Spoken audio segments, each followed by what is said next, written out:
پر بہت سارے ہم دیکھتے ہیں کہ ہمارا تعلق بھی ہے بزرگوں سے اور سب کچھ، اور ہم ترقی نہیں کر پاتے۔ اس کی کئی وجوہات ہوتی ہیں، مگر بنیادی وجہ جو ہوتی ہے اس میں پہلی بات تو یہ ہے کہ اپنے مربی پہ اعتبار، کانفیڈنس ان یور ٹیچر۔ حضرت مجدد صاحب رحمۃ اللہ علیہ فرماتے ہیں کہ حضرت باقی باللہ رحمۃ اللہ علیہ سے ہم تین مرید تھے، تین ان کے اسٹوڈنٹس تھے، اور یہ رستہ روحانیت کا بہت باادب ہے۔ میرا خیال وہ شعر کچھ ایسا ہے نا، یہ عشق نہیں آساں بس اتنا سمجھ لیجئے، ایک آگ کا دریا ہے اور ڈوب کے جانا ہے۔ جس کاوش کا نتیجہ اللہ رب العزت خود ہوں، قرب الہی ہو، معرفت الہی ہو، جس کا نتیجہ والذین آمنوا اشد حبا للہ ہو، جس سے بڑھ کے چیز کائنات میں کوئی اور ہے ہی نہیں، کہ اللہ کی محبت، اللہ کا قرب، اللہ کی معرفت، اتنا بڑا جس کا ثمرہ ہو، فروٹ ہو، رزلٹ ہو،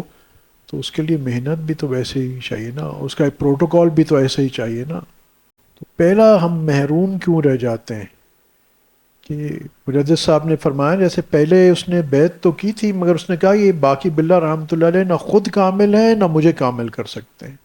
اور دوسرے کا یہ تھا کہ خود تو کامل ہیں مگر ایز اے ٹیچر مجھے کامل نہیں کر سکتے، مجھے نہیں سکھا سکتے، وہ ہی is not competent to teach me. اور مجدد صاحب فرماتے ہیں رحم اللہ علیہ کہ میرا یہ عقیدہ تھا کہ ایک شیخ، ایک ٹیچر تو ملے تھے ابو بکر صدیق رضی اللہ تعالیٰ عنہ کو، اور اس کے بعد اگر کسی کو کوئی استاد ملا ہے تو وہ مجھے ملا ہے۔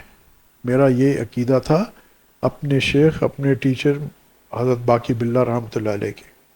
تو فرماتے ہیں کہ پہلے مرید کا تو یہ ہوا کہ وہ ایمان سے ہاتھ دھو بیٹھا، دوسرے کا یہ ہوا کہ وہ